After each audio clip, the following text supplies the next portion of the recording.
Wait! Tatak RMN!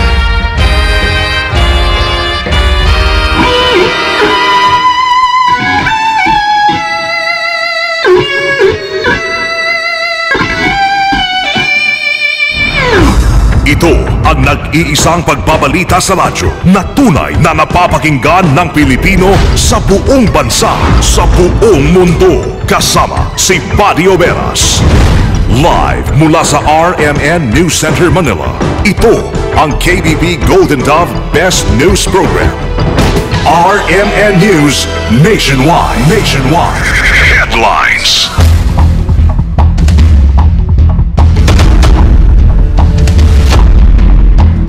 Umaga sa RMN News Nationwide. Apat na mata sa opisyal na Malaysia bihag ng Royal Army sa Sabah. Kampanya laban naman sa mga taga-suporta ng pamilya Kiram sa Sabah pinangangambahan. Mga Pinoy positibo pa rin sa pag-angat ng ekonomiya ayon sa survey. 35% ng mga manggagawang Pinoy nakararanas ng mental disturbance. Tatlong magkakapatid patay sa sunog sa Davao. Mga sunog na bangkay magkakayakap ng matagpuan. Headlines.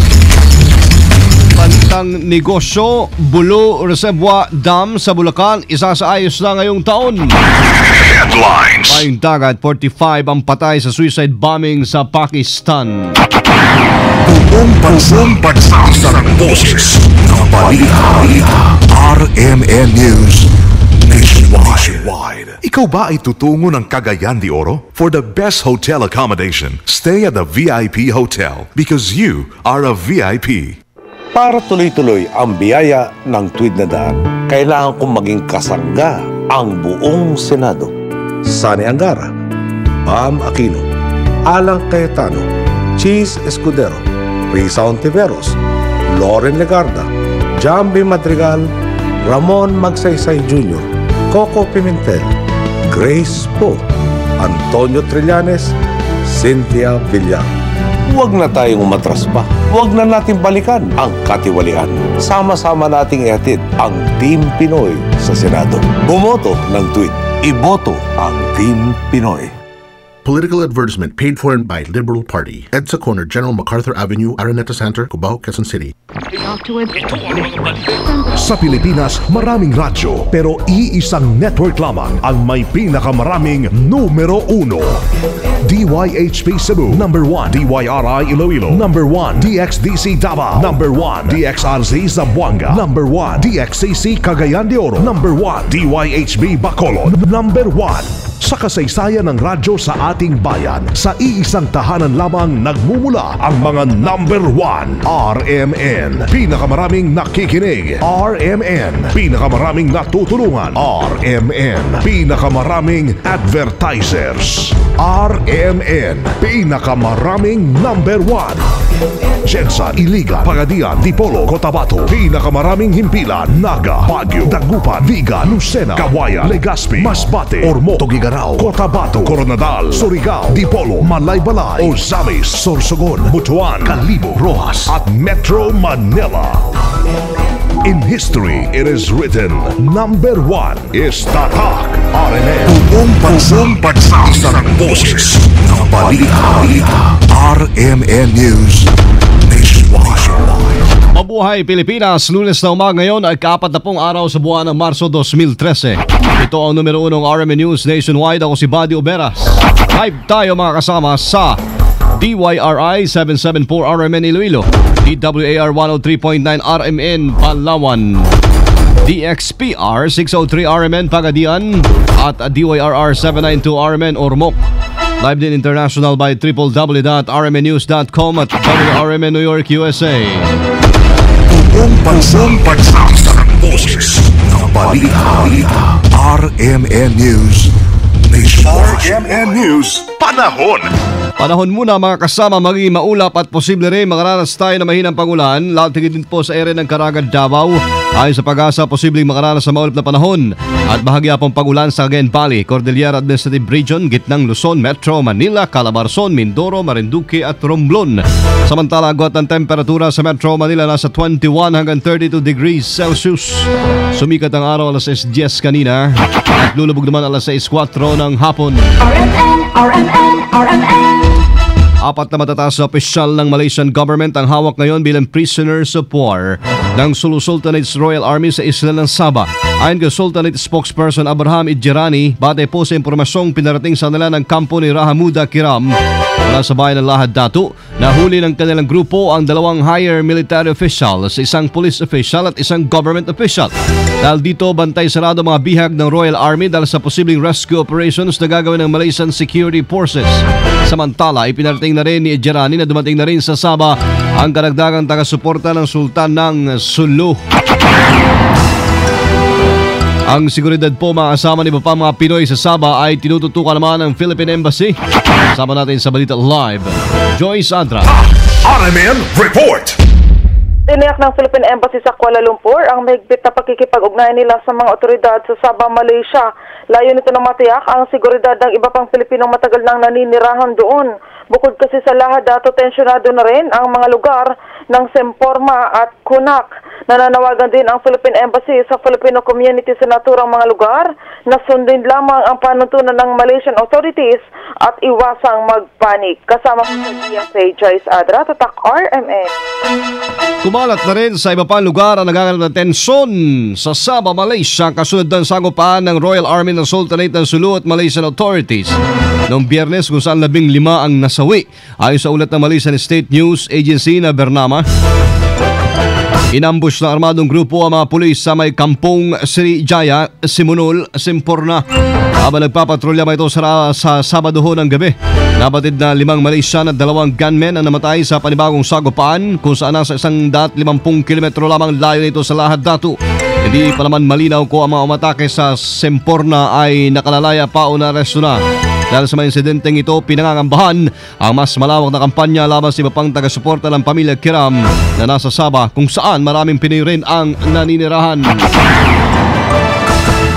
Kaligtasan po ng mga Pinoy sa Sabah dapat iprioridad ng pamahalaan. Kasama natin sa Balita Live, Grace Mariano. RMN Report!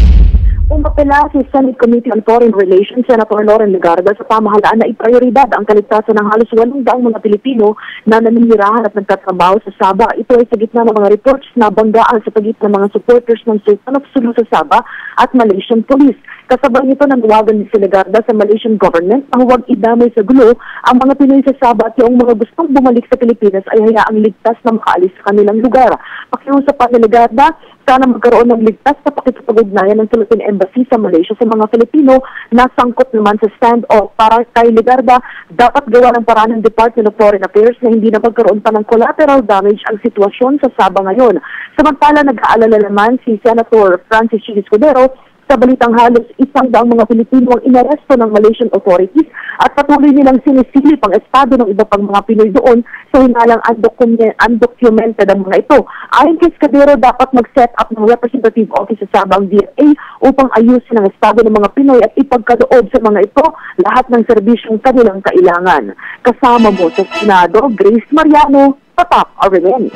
Radyo mo nationwide. Naniniwala naman ang senatorial candidate na si Senador Alan Peter Cayetano na kinakailangan may mamagitan sa nagaganap na stand-off sa Lahad Datu sa Sabah, Malaysia.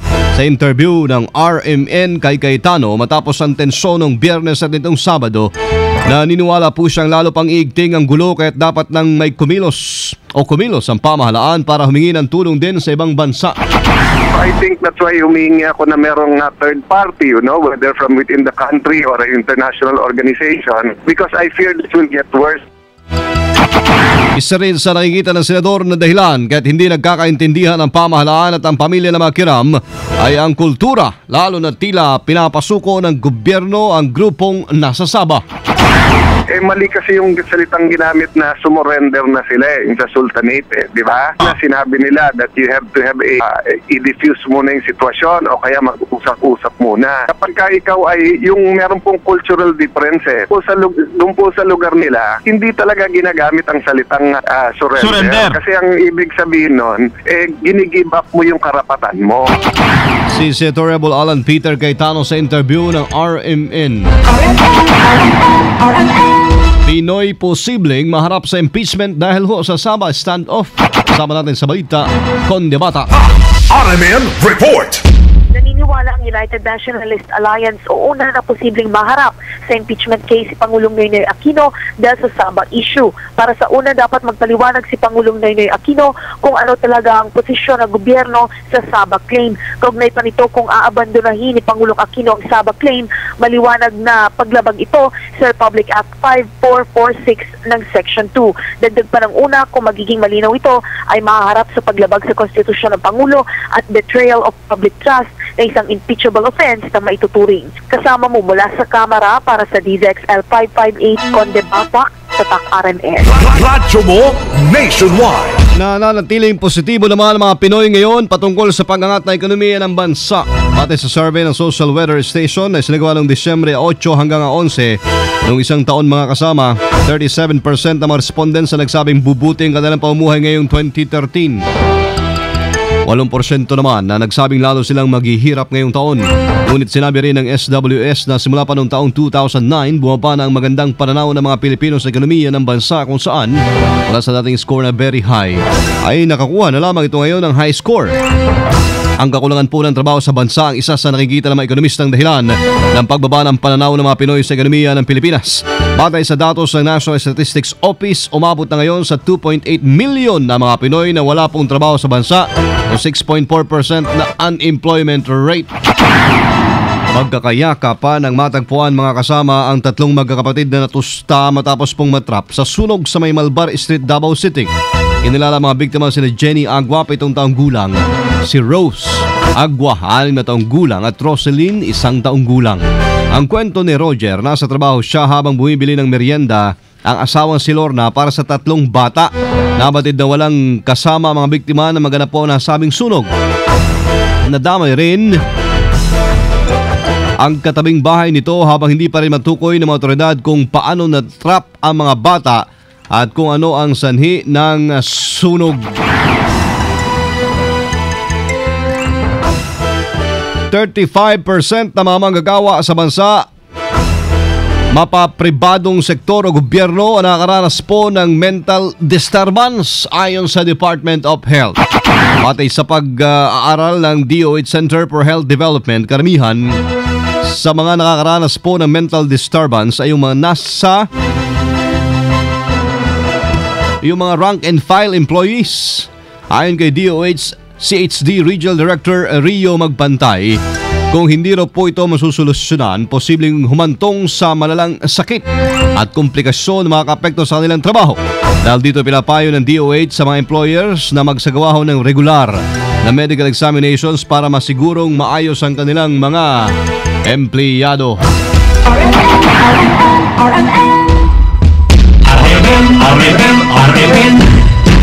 RMN Nationwide Report. Rally muna ng una yan sa Iligan, kasado na ngayong araw. Sama natin sa balita si Jener Cabanday ng RMN Iligan.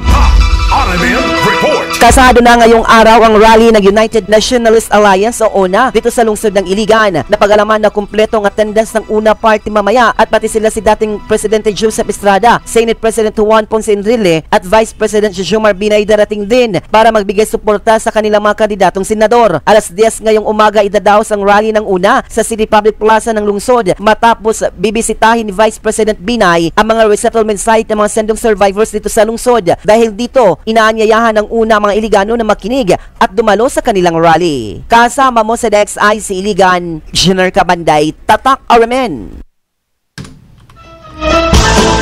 Radyo mo nationwide. Mission 2013. Boboto ako. Kampo ng mga bigkas na tiling tahimik. Kasama natin sa Mission 2013 si June Maban ng RMN Malaybalay. Nanatiling tahimik pa rin ang kampo ng mga bigkas na inikonsidera nga mahigpit na kalaban ng kasalukuyang Vice Governor si Maria Zubiri Jr. na tumakbong pagkagobernador dito sa lalawigan ng Bukidnon. Una nito, hindi naman nababahala ang kampo ng mga Zubiri sa kandidatura ni Alan Bigkas, samantalang mainit naman na sinalubong ng Provincial Government of Bukidnon na pinangunahan mismo ni Vice Governor Zubiri ang grupo ng United Nationalist Alliance o UNA matapos itong bubisita ng probinsya habang ipinagdiriwang ang Kamulan 2013 nitong Marso 2 ng gabi. Kabilang sa mga unang senatorial slate na dumating si dating Senador Mig Zubiri, anak ng kasalukuyang Vice-Gobernador na tubong Bukidnon. Kasama nito sina Senador Gregorio Nasan, Cagayan Representative Juan Ponce Enrile Jr., Ernesto Masida, Richard Gordon, Zambales Representative Milagros Mitos Magsaysay at Nancy Binay. Kamakailan lang una nang dumating sa lalawigan ang Liberal Party Senatorial Bid na dumalo na isang youth forum na educational, social and environmental issues sa Bukidnon State University o BSU. Kabilang sa mga nakadalo sa naturang forum, sina dating Senator Jambi Madrigal, ang pinsan ng Pangulo na si Paulo Benigno Bam Aquino IV at former Representative Cynthia Villar. Kasama mo sa RMN DXMB Malaybalay, Jumaban, Tatak, RMN.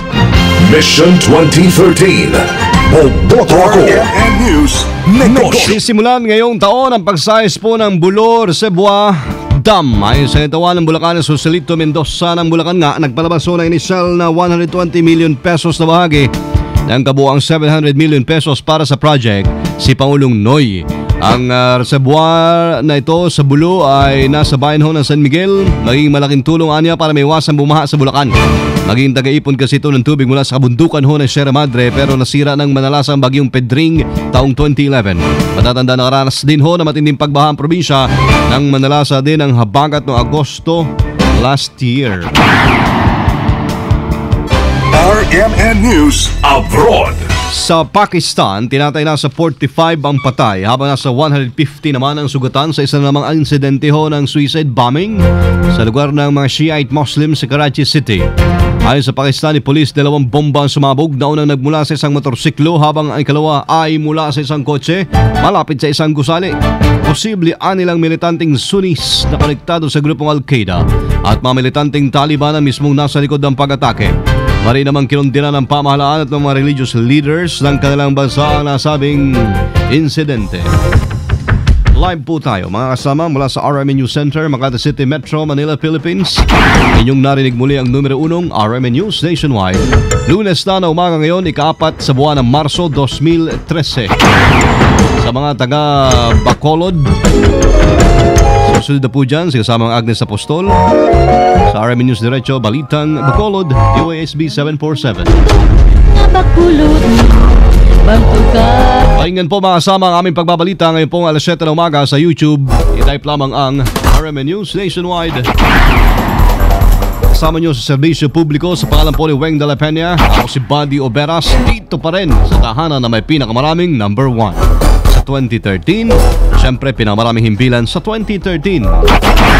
RMN, Radyo Mo Nationwide, 60 years na tayo na maasahang public service nationwide. Pinakamalaking mga balita, abot sa bawat Pilipino, saan man sa bansa. RMN News Nationwide. At akalas 7:18.